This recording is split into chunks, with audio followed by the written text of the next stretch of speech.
আসসালামু আলাইকুম। প্রিয় বন্ধুরা, সবাই কেমন আছেন? আমি আলহামদুলিল্লাহ ভালো আছি। দেখেন, মানুষ 10 তলায় এতটা শান্তি পায় না যে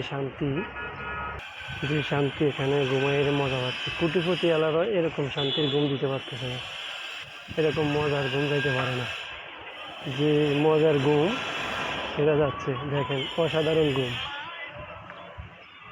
আপনার থাক কোটিপতি টাকা, থাকুক আলিশান বাড়ি, এগুলোতে কোনো লাভ নেই। এরকম মজার ঘুম যাইতে পারেন না। কোটি কোটি টাকা পয়সা দিয়ে কী করবেন যদি এরকম মজার ঘুমে না হয়? আসলে এই দৃশ্যগুলো অনেক ভালো লাগে, যে গরিবের কত আরামের ঘুম, যা কোটিপতিরা যাইতে পারে না। কোটিপতিদের যাইতে হলে অনেক ইয়ে লাগে, আর দেখেন গরিব কি শান্তিতে ঘুমাচ্ছে।